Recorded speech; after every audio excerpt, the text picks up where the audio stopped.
দেখব এক শঙ্কর জনন। তো এর আগে আমি এক্সাম্পল দিয়ে বোঝানোর সময় বোঝালাম। তো গ্রেগার জোহান মেন্ডেল তিনি প্রথম এক শঙ্কর জনন করেছিলেন। তিনি মটর গাছ নিয়ে পরীক্ষা করেছিলেন এবং তিনি যথেষ্ট সফল হয়েছিলেন।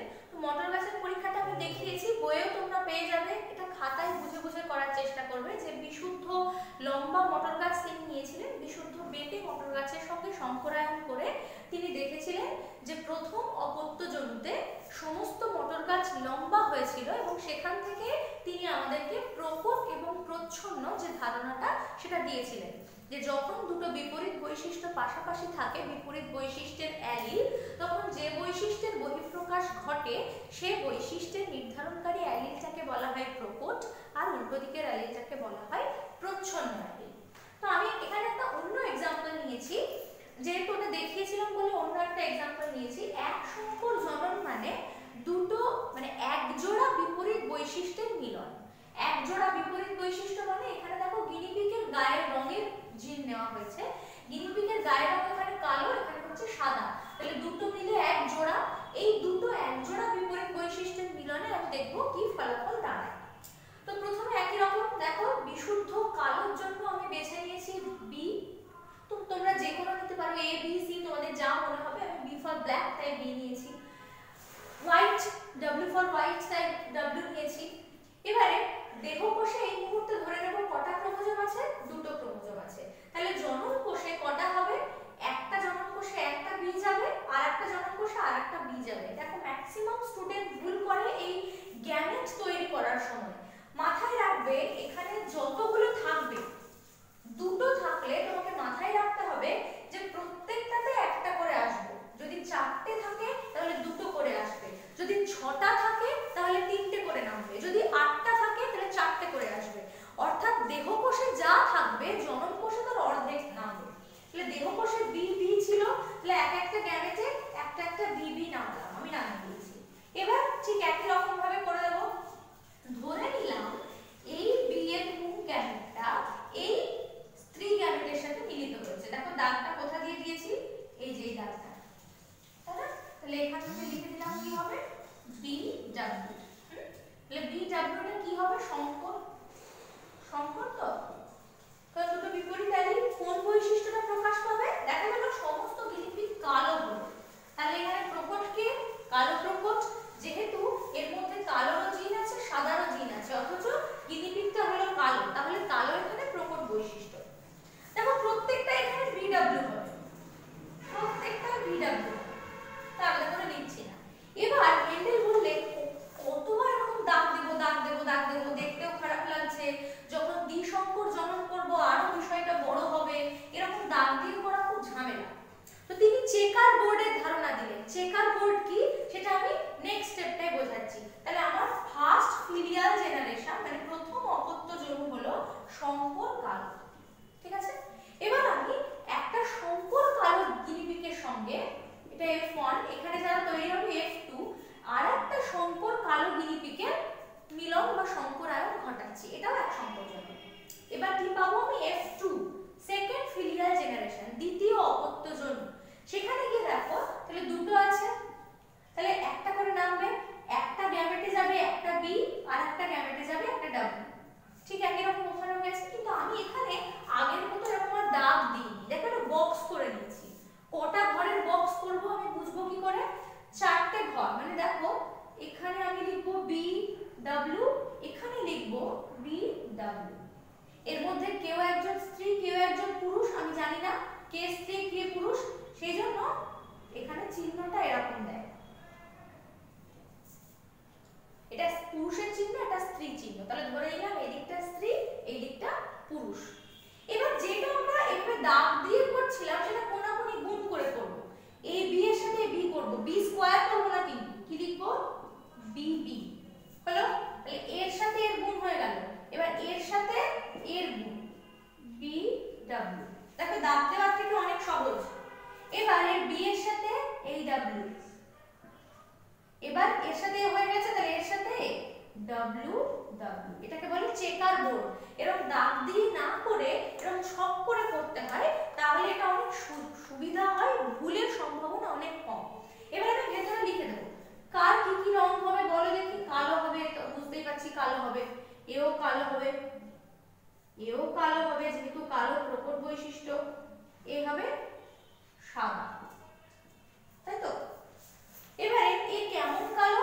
বিশুদ্ধ কালো। এ কেমন কালো? শঙ্কর কালো। এ কেমন কালো? শঙ্কর কালো। এ কেমন সাদা? বিশুদ্ধ সাদা। কিন্তু একটা জীব সে বিশুদ্ধ না শঙ্কর তাকে বাইরে থেকে বোঝা সম্ভব নয়। আমাকে দেখে বোঝা যাচ্ছে যে আমি বিশুদ্ধ না শঙ্কর, তোমাকে দেখে বুঝতে পারবো যে তুমি বিশুদ্ধ না শঙ্কর। বিশুদ্ধ বা শঙ্কর বুঝতে গেলে তার ক্রোমোজোম জানতে হবে, তার জিন জানতে হবে। কিন্তু বাইরের বৈশিষ্ট্যটা আমরা দেখতে পাচ্ছি, কে কালো, কে সাদা, কে কম কালো, কে বেশি কালো, এটা দেখতে পাচ্ছি। তো এই যে বাহ্যিক বৈশিষ্ট্য, এখান থেকে চেকার বোর্ড থেকে আসে দুটো জিনিস, একটা হচ্ছে ফিনোটাইপ আর একটা হয় জিনোটাইপ। একটা ফিনোটাইপ আর একটা হচ্ছে জিনোটাইপ। ফিনোটাইপ মানে হচ্ছে বাহ্যিক বৈশিষ্ট্য,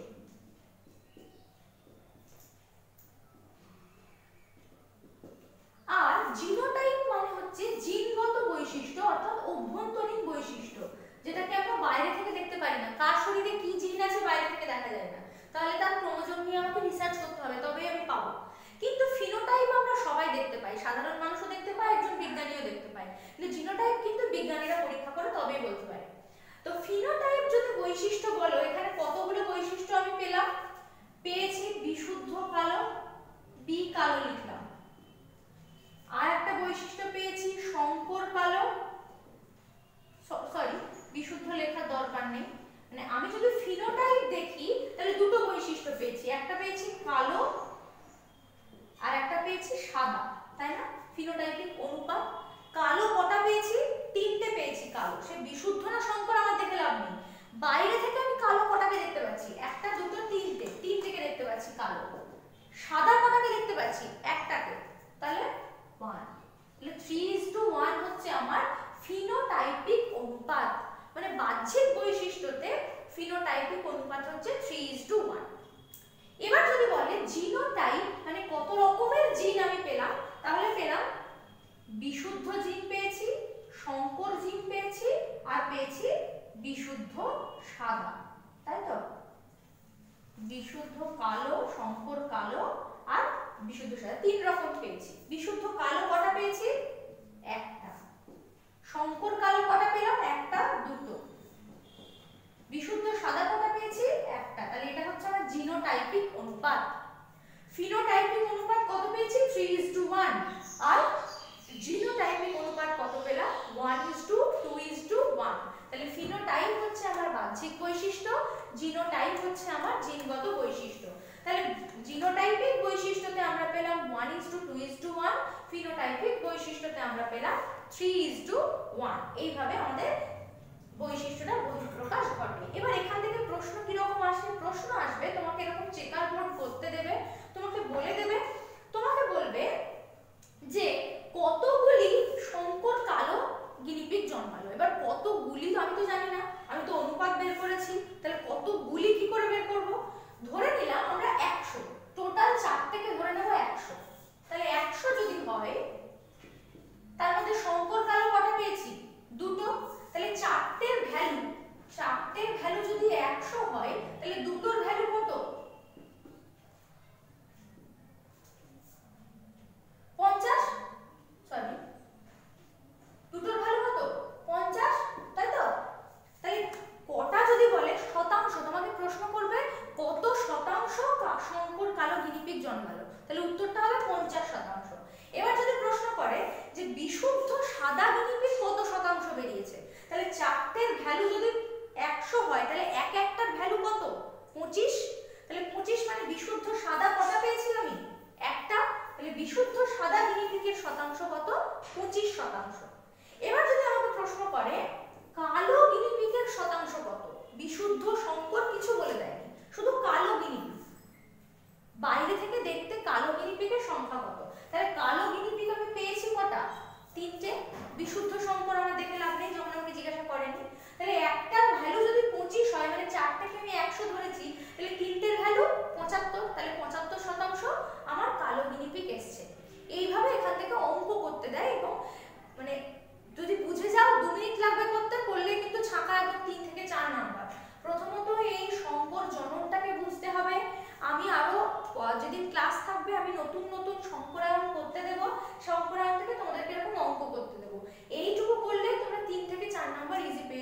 হচ্ছে এক সংকর জননের একটা এক্সাম্পল।